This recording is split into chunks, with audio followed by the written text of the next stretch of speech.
আমরা আজকে পাবলিক বিশ্ববিদ্যালয়গুলোতে প্রতিবাদ হতে দেখলাম, অচল হয়ে গেল, ক্লাস হচ্ছে না।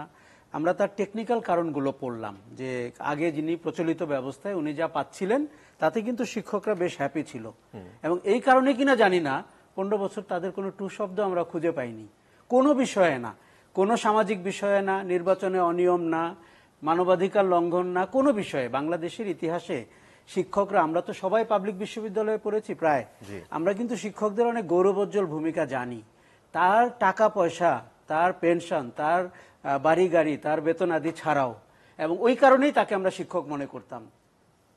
এখন কিন্তু ওই কারণটা চলে গেছে, তাকে এখন শিক্ষক মনে করতে হয় তার টাকা পয়সা এবং তার পদ পদবি, তিনি কোন বিশ্ববিদ্যালয়ের ভিসি, ওখানে যান কিনা, বিদায় নিতে পারেন কিনা, এগুলা আপনি দেখুন। পুরো নিউজ এবং ফিচার কিন্তু চেঞ্জ হয়ে গেছে।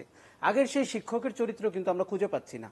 আমি আমার শিক্ষক বন্ধুদের ব্যাপারে একটু পরে আসি, কারণ না, এটা একটা টেকনিক্যালি তারা মনে করেছেন প্রচলিত ব্যবস্থার বাইরে বর্তমান প্রত্যয় পেনশন স্কিমে গেলে তাদের এই, আপনি যেমনটি দুটি কলাম পড়ছিলেন, যে অনেক বন্ধুকে আমি বলতে শুনেছিলাম যে শিক্ষকরাও যে পেনশন পেয়ে কোটিপতি হতে পারে, তারা কিন্তু খুব আনন্দ পাচ্ছিলেন, খুব উপভোগ করছিলেন বিষয়টা, এবং পাবলিক বিশ্ববিদ্যালয়ে গেলে শিক্ষকদের এই চিত্রটা আমরা দেখতে পেয়েছি।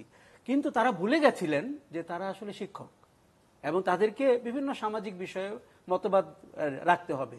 সরকারের পছন্দ না হলেও তার একাডেমিক নলেজ থেকে কথা বলতে হবে, এবং সরকারের পছন্দ না হলেও তার সামাজিক প্রতিবাদে অংশ নিতে হবে। এখন মার্কিন যুক্তরাষ্ট্রের নিন্দা করার জন্য তাদের 5,000 জনকে খুঁজে পাওয়া যায়, কিন্তু মানবাধিকার লঙ্ঘনের একটা বিষয়ে 5 জনকে খুঁজে পাওয়া যায় না, কেননা এমন একটি শাসনের মধ্যে বাংলাদেশ ঢুকে গেছে। আমি খুব নিশ্চিতভাবে জানি যে এই সরকারের উপরে আস্থার অভাব মানুষের প্রকট, এবং সেই মানুষদের বেশি প্রকট যারা কোনোভাবে সরকারের বলয়ের মধ্যে নাই এবং আস্থাভাজন না। সাধারণ মানুষ যারা সৎভাবে ইনকাম করে, তারা তাদের টাকা আসলে কোথায় রাখবে? আপনি যদি একটু দেখেন, আমাদের সবচেয়ে রেগুলেটেড ইন্ডাস্ট্রি হচ্ছিল ব্যাংকিং অ্যান্ড ফাইন্যান্স। আমরা গত 15 বছরে এই সরকার নিশ্চিতভাবেই তার সুন্দর সুন্দর কথাগুলো বেশি শুনতে চায়। ইকোনমির আকার বড় হয়েছে, জিডিপির আকার বড় হয়েছে, পার ক্যাপিটা ইনকাম বেড়েছে, সব সত্যি, কিন্তু মিসম্যানেজমেন্ট, অব্যবস্থাপনা, এটি তাদেরকে সততার সাথে জিজ্ঞেস করতে হবে যে 9টি ব্যাংক একটি পরিবারের কাছে কি করে যায়।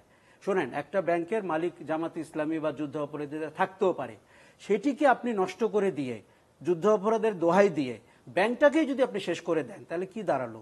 মানুষ তখন প্রশ্ন করবে আপনার উদ্দেশ্য কি ছিল, যুদ্ধ অপরাধীদের বিচার করা নাকি ব্যাংকটাকে নেয়া?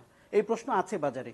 তার মতো এরকম প্রচুর ব্যাংকিং অ্যান্ড ফাইন্যান্সিয়াল ইনস্টিটিউশনে আপনি আজকে পিকে হালদারের মতো লোককে খুঁজে সীমান্তের বাইরে অবস্থান করছে, বেসিক ব্যাংকের ভদ্রলোককে আপনি কোনোভাবে আইনের আওতায় আনতে পারছেন না। তার মানে মানুষের যে আস্থার সংকট তৈরি হয়েছে, সরকারের ছায়া আছে এমন কোথাও মানুষ অর্থ জমা দিতে রাজি না, এটি একদম পরিষ্কার। আমি এই অনুষ্ঠানে আসার আগে এক ভদ্রলোককে কথা বলছিলাম, উনি স্টক মার্কেটে কেনাবেচা করেন, এবং ওনার হতাশা যে স্টক মার্কেটটাকে সাধারণ মানুষ তার অর্জিত সম্পদ স্টক মার্কেটে নিয়ে যায়, সেইটা যদি গুটি কয় ব্যক্তি ম্যানুপুলেট করে এবং তাদের আঙ্গুলি হেলনে যদি স্টকের শেয়ার ওঠানামা করে, এবং উনি জানেন কখন বিক্রি করতে হবে, উনি জানেন কখন কিনতে হবে, এবং নিয়ন্ত্রণকারী সংস্থাও কেউ কেউ মনে করে তাদের কথাই চলে, তাহলে আপনার বিশ্বাসের জায়গাটা কোথায়? কাজেই এই যে প্রত্যয় নিয়ে কথা হচ্ছে, এটি কিন্তু সত্যি, সরকার দীর্ঘমেয়াদে টাকাটা হাতে পাবেন। কিন্তু দেখেন, সিঙ্গাপুরের আবার ইউরোপের মতো, ইন্ডিয়ার সাথে সম্পর্ক হলে আমাদের উদাহরণ ইউরোপ, প্রত্যয় স্কিমের আমাদের উদাহরণ সিঙ্গাপুর। সিঙ্গাপুরের মানি ম্যানেজমেন্ট, ফান্ড ম্যানেজমেন্ট কি এতটা প্রশ্নের মুখে পড়েছে? বাংলাদেশের গত 15 বছরে ফান্ড ম্যানেজমেন্ট যে জায়গায় পড়েছে, এটি তুলনা করলে হবে না। তুলনা করতে খুব ভালো লাগে। বছর 6 আগে এক মন্ত্রী বলেছিল যে ভ্যানিসের টিকিট ফেলে দিয়ে মানুষ নাকি কল্যাণপুর খাল দেখতে আসবে। তা আমি উৎসাহী হয়ে গেলাম, আমি তো এখনো সবাইকে বিশ্বাস করি। গিয়ে খালের কাছে দাঁড়ালাম, তা আমি তো কাউকে দেখলাম না।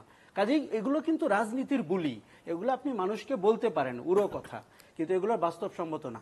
শিক্ষকদের ব্যাপারে আমি বলি, দেখুন, তারা প্রতিবাদ করছেন, কেননা তাদেরকে খুব সরাসরি আঘাত করেছে যে তারা যে সুবিধাটি ভোগ করছিলেন সেই জায়গায় তারা থাকছেন না।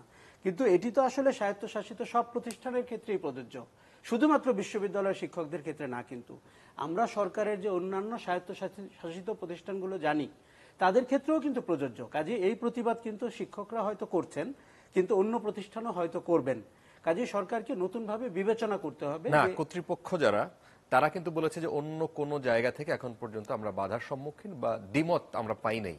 এই প্রথম কোনো প্রাতিষ্ঠানিকভাবে আমরা এই জিনিসটা পেলাম, কিন্তু আমাদের হাতে কিছু করার নাই, এটা চলবে, আজকে থেকে শুরু হয়ে এটি আমি একটি কথা বলি, ধরেন আগে আমরা একসময় আমরা যখন খুব সূচনাকালের সাংবাদিক ছিলাম তখন সরকারি বেতন কাঠামো নিয়ে অনেক কথা বলতে হতো, কেননা সরকারি বেতন কাঠামো অত আকর্ষণীয় ছিল না। আমরা তখন বলতাম যে ভালো মেধাবী ছাত্ররা কেন আসে না।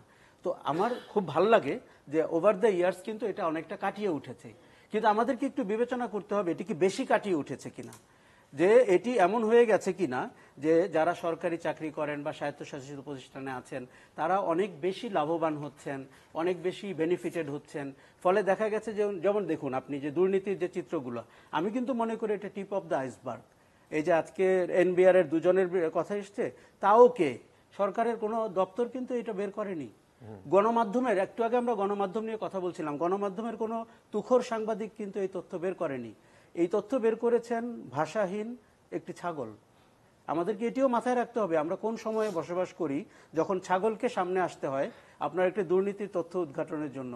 কোনো অনুসন্ধানী সাংবাদিক বা মিডিয়া আউটলেট বা সরকারের কোনো সংস্থা যাদের উপরে আমরা আস্থা রাখতে চাই দুর্নীতির তথ্য বের করবে বলে, খেয়াল করে দেখেন যে যত দুর্নীতির তথ্য বেরোচ্ছে সব কিন্তু সরকারের কর্মকর্তারা, সেনাবাহিনী, পুলিশের প্রধান, এনবিআর। তার মানে কি তারা কি বিচ্ছিন্ন কোনো ব্যক্তি? তারা তো সরকারের অংশ, সরকারের কোর পিলারের মানুষের। এই জন্য তো আপনি এটাও অস্বীকার করতে পারবেন যে আওয়ামী লীগের সময় সরকারে থাকা অবস্থায় সরকারের মন্ত্রী, সরকারের আমলা, সরকারের রাজনৈতিক ব্যক্তিত্ব তাদের বিরুদ্ধে অভিযান হচ্ছে এবং ব্যবস্থা নেওয়া হচ্ছে, এটাও তো অস্বীকার, আর কোনো উদাহরণ তো নেই। আমি মোটেই অস্বীকার করতে চাচ্ছি না, কিন্তু আমার তো কৌতূহল বেশি।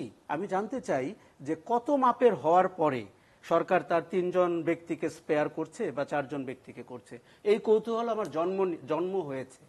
দেখুন আগের সরকারগুলোর সাথে আমরা তুলনা করি কথায় কথায়, 17 বছর আগের একটি সরকার, তা তখন অর্থনীতির সাইজ, দুর্নীতির চিত্র, এগুলো এখন কিন্তু খুব একটা যুগোপযোগী না।